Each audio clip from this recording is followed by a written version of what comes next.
On August 13th, 1946, a guilty verdict was announced in a Wise County, Virginia courtroom that made news across the country and became a part of the history of Appalachia. Today we tell that story. Hello folks, I'm Steve Gilley along with Rod Mullins, and this is Stories, a History of Appalachia. You've already got my attention once again. A 1946 guilty verdict announced in Wise County, Virginia in a courtroom. First thing I think of is it had to be a murder or something, but it was something a little bit different, wasn't it? Well, this is actually probably the second most well-known trial that happened in Wise County after Edith Maxwell. Wow. And it involved an animal. Have I whetted your interest enough? Yeah, I think I know where we're going with this one, Steve. Okay. All righty. To many people from outside the region, the mention of the word Appalachia brings to mind many stereotypes. Probably the one most common is that of snake-handling churches. Now, there are churches that do believe in handling deadly serpents, justifying it by some passages in the Bible, and I'm not going to, get into those passages. I think most people have heard those. However, the practice of snake handling is illegal in all the states in Appalachia except one. Do you know which one that is, Rod? Yes, I do. It's got to be wild, wonderful West Virginia. It is, and it's legal there because folks there are deemed to have a constitutional right to practice their religion, even if that means putting them at risk of being bitten by a poisonous serpent. Those laws, though, haven't stopped the practice outside of West Virginia. Mm-hmm. Well, in far southwestern Virginia, there have been congregations that practice snake handling, and there have been trials based on folks getting hurt doing so. Well, today we're going to travel back to 1946 and one of the most well-known cases of one of those snake handling cases. Harvey O. Kirk was the pastor of the Christian Church of God in Ramsey, a tiny community near Norton, Virginia. He and his wife, a 26-year-old, Anna, were the parents of several children, and in the summer of 1946, the couple were expecting another baby. Well, on September 1st, 1946, Reverend Kirk was holding a service in Ramsey. There for that service were three other fundamental pastors from Wise and Lee counties, Leander Ely, John Wilson, and Paul Dotson. Now, as the service got to rolling, somebody, nobody knows exactly who, handed Reverend Kirk a copperhead, a snake, okay? Reported as either, a rattlesnake or a copperhead, one or the other. But it was in various newspaper accounts that either way, it was a snake. Anna Kirk was standing next to her husband when he got a hold of that snake. She reached over with her hand and went to pat the reptile on the head. Said snake apparently just didn't like that move. Okay? And when Mrs. Kirk's hand got close enough, it struck and it bit her several times. Anna immediately pulled her hand back. The pastor dropped the snake, and all attention was now focused on the pastor's wife. Well, at first she was okay, but things began to go downhill over the next 2 days. As her condition worsened, Anna was offered medical attention, but she refused it, relying on her faith to see her through. As time passed, though, there were complications with her unborn child. She eventually gave birth to a stillborn baby, and hours later, while softly singing gospel hymns, Anna Kirk passed away.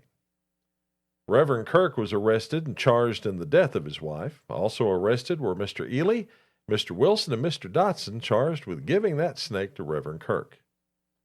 Now, at trial, Kirk testified that after being bitten by the snake, he asked his wife if she wanted to be taken to the hospital or if he could get a doctor to come help her.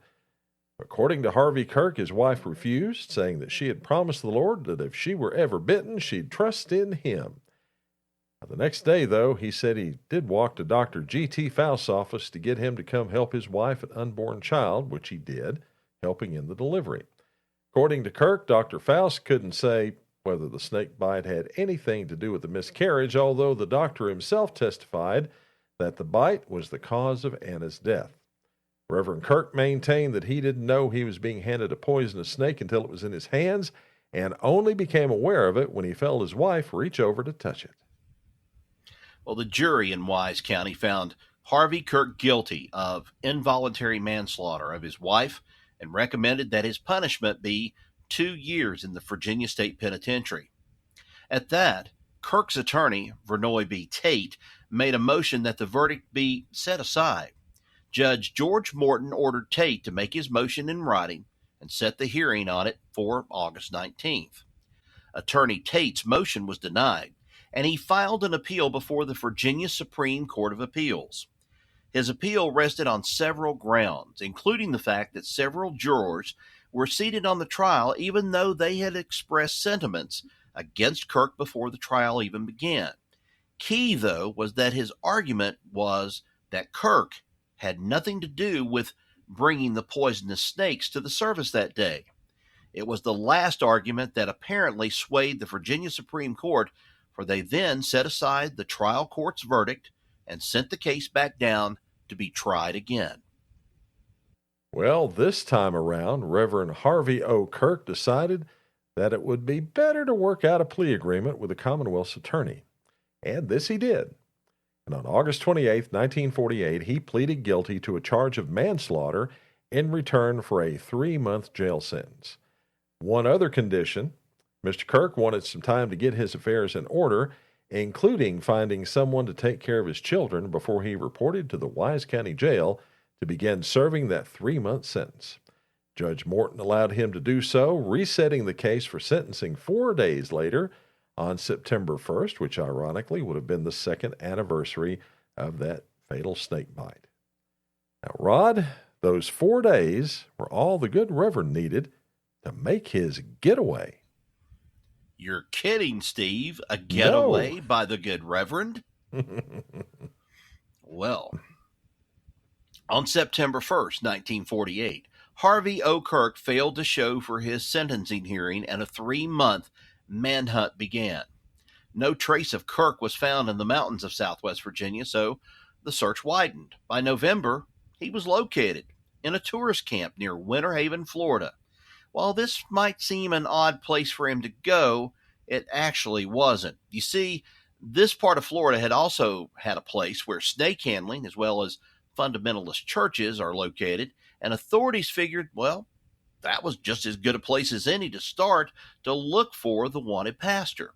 Polk County Deputy Hagan Parrish announced that Harvey Kirk had been picked up and brought into the Polk County Jail, where he would await transportation back to Virginia by Wise County Deputy Carl Fleming. Kirk returned to Virginia to serve his sentence. Afterward, he and his children returned to Florida, where he continued as a pastor. He lived on Kirk Road in Eagle Lake and passed away at Bartow Memorial Hospital there in 1983 at the age of 91, leaving 4 sons, 3 daughters, and several stepchildren. Now, Bartow, Florida, that sounds familiar to me. I think for some reason, there was a NASCAR driver, originally from that area, Rick Wilson. That's the reason why I know about Bartow, Florida. I mean, it's just a little bit there, I guess, a little west, maybe of the center of the state. But Bartow, Florida, popular place, at least for Harvey Kirk. Well, it's a popular place for a lot of these snake handling churches, too. So apparently that was just the place to go, and they kind of knew where he was at. Now, here's a little side note on Mrs. Anna Kirk and the news media. You know, we've talked about this before, how the news media tends to try to stereotype Appalachians. Right. This was a huge story all over the country because, you know, obviously it's those silly hillbillies and their crazy snake handling practices, which must be widespread down there. Everybody must be doing that.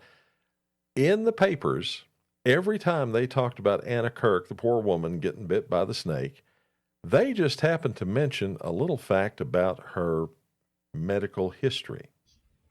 Oh. You see, she had been a patient 3 times at the Southwestern Mental Institute, the place up in Marion, Virginia. That's another little reputation sort of thing, and Mm-hmm. at least in Appalachia and Southwest Virginia about sending somebody to Marion. But still, go ahead, Yeah, Steve. yeah. Well, I have no idea what she was there for. I mean, that Hmm. has nothing to do with it. I mean, she could have been depressed. She could have been suffering from, any number of things. But, I just found that to be something that didn't need to be put in those papers other than to show, yeah, Right. you pat a snake, you must be crazy. Smear campaign out of the whole thing. Well, here's another funny thing. We were talking about at the beginning of the podcast, West Virginia is known Hmm. for allowing snake handling. And, Right. there are people that say, yes, it goes on outside of West Virginia and other states. I'll never forget here several years ago, I was watching something, I believe, on Discovery Channel or Animal Planet about someone in southeastern Kentucky who was going out and catching snakes, Oh, and yeah. he had Yeah. a entire room uh, above a garage filled with just about any kind of snake you could be looking for. Copperhead, one of those rattlers, the big, I guess, what are they, timberline rattlers or something like that, Hmm. but they grow to be very huge. And, he was raising all of these. He would go and he'd send his children up to feed them, drop a mouse down, the same thing that most people do about pythons today and pets. And then they finally caught him. And they kind of gave him a little smack on the hand over it and told him, you can't do this sort of thing. But the man said, and he made a comment, he says, it's the only thing I've ever known. And that Yeah. was what was wild to me, and he was one of these people that was a very religious person. He believed in this whole thing. He didn't handle them per se out in church, but he got them for people, and he sent them to West Virginia. That it was until they caught him. Yeah. Well, folks, that's the story of a tragic death in a snake handling church in Southwest Virginia. Another bit of the history of this place we call home, Appalachia. Thanks for listening.